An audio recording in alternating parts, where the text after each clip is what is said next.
पहले ममता जय श्री राम नारे से इरिटेट होती थी, अल्पसंख्यक तुष्टिकरण के आरोप लगते थे। আর একটা সুখবর দিই,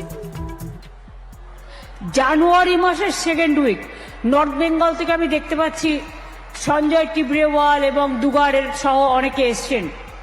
पश्चिम बंगाल की राजनीति में इन दिनों बड़ा अपडेट है। मुख्यमंत्री ममता बनर्जी ने एक के बाद एक बड़े ऐलान कर बीजेपी को हिंदुत्व के मुद्दे पर सीधी चुनौती दे दी है। सोमवार को कोलकाता के न्यू टाउन में दुर्गा आंगन का शिलान्यास किया। सिलीगुड़ी में महाकाल मंदिर की नींव जनवरी के दूसरे हफ्ते में रखने का वादा किया और गंगा सागर में पुल का शिलान्यास 5 जनवरी को। আর একটা সুখবর দিই, জানুয়ারি মাসের সেকেন্ড উইক নর্থ বেঙ্গল থেকে আমি দেখতে পাচ্ছি সঞ্জয় টিবরেওয়াল এবং দুগাড়ের সহ অনেকে এসছেন। মহাকাল মন্দিরের শিলান্যাস হবে। জমি কিন্তু আমি দেখে নিয়েছি, রেডি করে দিয়েছি। পুজোর দিনও আমি মনে মনে ঠিক করে নিয়েছি, টাকাও জোগাড় হয়ে গেছে। আমি বাজে কথা কম বলি।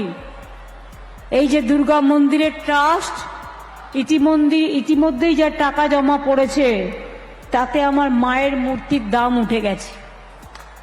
ये सिर्फ धार्मिक परियोजनाएं नहीं, बल्कि 2026 के विधानसभा चुनाव से पहले बीजेपी की पिच पर बैटिंग करने का सोचा समझा प्लान। आज हम पूरी स्टोरी बताएंगे क्यों ममता अब सॉफ्ट हिंदुत्व की राह पर है। पहले समझिए हुआ क्या। 29 दिसंबर 2025 को ममता बनर्जी ने न्यू टाउन में दुर्गा आंगन का शिलान्यास किया। ये एक भव्य दुर्गा मंदिर कॉम्प्लेक्स है जो 17.28 एकड़ जमीन पर बन रहा है।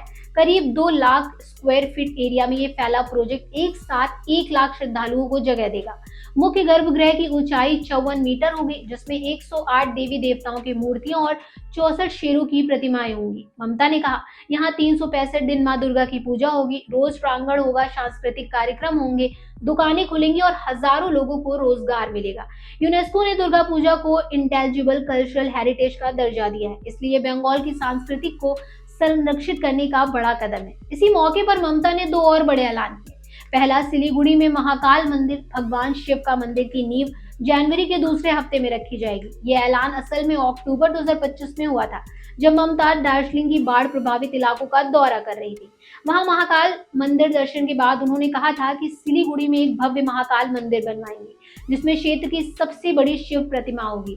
नवंबर में कैबिनेट ने इसे मंजूरी दी और जमीन ट्रांसफर की। सिलीगुड़ी उत्तर बंगाल का प्रवेश द्वार है, जहां बीजेपी की पकड़ मजबूत है। आदिवासी, गोरखा और हिंदू वोट बैंक की वजह से ममता यहां सेन लगाना चाहती हैं। दूसरा ऐलान, गंगा सागर में पुल का शिलान्यास 5 जनवरी 2026 को होगा। ये 1700 करोड़ का प्रोजेक्ट है जो सागर आइलैंड को मुख्य भूमि से जोड़ेगा। ममता ने कहा, केंद्र से 12 साल कोशिश की लेकिन कोई मदद नहीं मिली, इसलिए खुद बनवाएंगे। 2 साल में पुल तैयार हो जाएगा। गंगा सागर मेले में हर साल करोड़ों श्रद्धालु आते हैं, पुल से पहुंच आसान होगी और टूरिज्म बूस्ट होगा। ये सब पहले से चल रही कड़ी का हिस्सा है। दीघा में जगन्नाथ मंदिर पहले ही बन चुका है। 250 करोड़ की लागत, 20 एकड़ में पूरी जैसा भव्य मंदिर। अप्रैल 2025 में उद्घाटन हुआ, जो बंगाल का बड़ा टूरिस्ट स्पॉट बन गया। वहां 1 करोड़ से ज्यादा श्रद्धालु आ चुके हैं। ममता की सरकार ने दक्षिणेश्वर, स्काई वॉक, इस्कॉन को 700 एकड़ जमीन जैसी कई धार्मिक परियोजनाएं की। अब सवाल क्यों? पहले ममता जय श्री राम नारे से इरिटेट होती थी, अल्पसंख्यक तुष्टिकरण के आरोप लगते थे, लेकिन 2021 चुनाव के बाद बीजेपी ने 77 सीटें जीती, खासकर उत्तर बंगाल में। 2024 में लोकसभा में भी बीजेपी मजबूत रही। 2026 चुनाव नजदीक है तो ममता सॉफ्ट हिंदुत्व अपनाकर बीजेपी के हिंदू वोट बैंक में सेंध लगा रही है। शिलान्यास कार्यक्रम में ममता ने विपक्ष पर पलटवार किया। कुछ लोग कहते हैं मैं तुष्टिकरण करती हूँ, लेकिन मैं सभी धर्मों का सम्मान करती हूँ। मंदिर, मस्जिद, गुरुद्वारा, गिरजा सब जाती है। रोजे पर जाने पर भी सवाल क्यों? मैं सच्ची सेकुलर हूँ, बंगाल और भारत से प्यार करती हूँ। बीजेपी ने इसे चुनावी स्टंट बताया। दिलीप घोष जैसे नेता कह रहे हैं ये हिंदुओं को खुश करने की कोशिश है, लेकिन असल में वोट बैंक पॉलिटिक्स।